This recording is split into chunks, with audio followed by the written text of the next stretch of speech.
Under the cover of darkness, every workday, even before the moon gets the chance to hide behind the sun, a handful of, mostly women, find their way to one of 3 makeshift bus stops in Faizabad.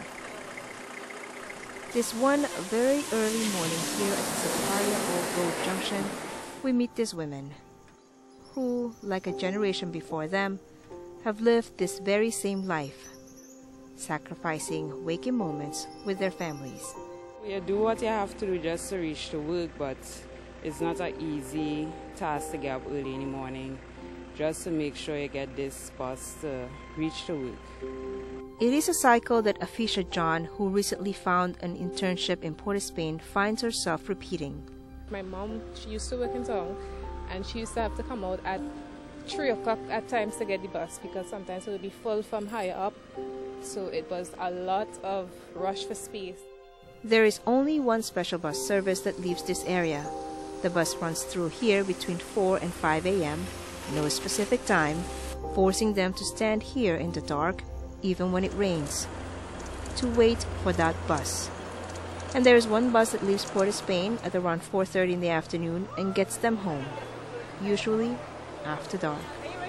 If you don't get this bus, you have to go Faizabad. To go Faizabad is $4. You take a taxi, that is $7. And then when you reach to San Fernando, you have the choice of either taking the water taxi, the coach, the regular, $6 or $4, or a taxi itself, which is $15. So that adds up and adds up. For some of them, paying more than $10 each way is not an option, considering their monthly income. Meanwhile, the sacrifice and commitment do not come just from those who travel this bus every day.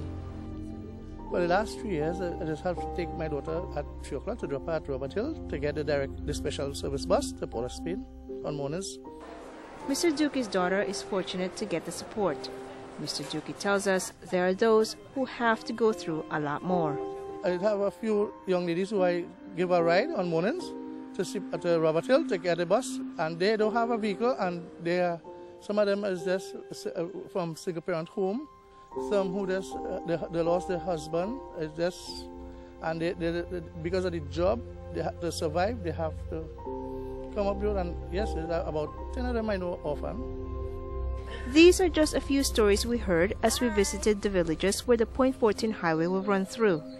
Their homes will not be bulldozed, nor will their properties be affected. But they are the ones whose lives will change once the highway gets built. Jobs, they say, will surely come along with the infrastructure.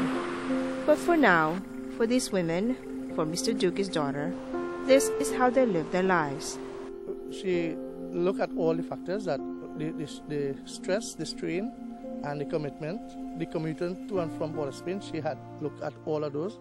But as life had seen that she, after attending school and she needed a job for her life endeavors, the only opportunity arise was in Port of Spain.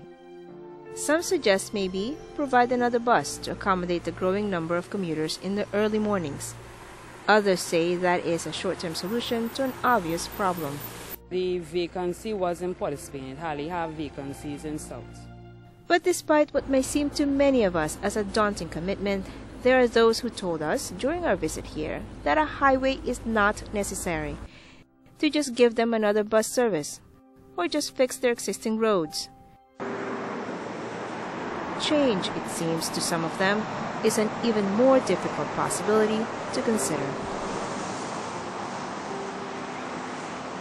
Lenn, Almadin, Thornhill, TV6 News.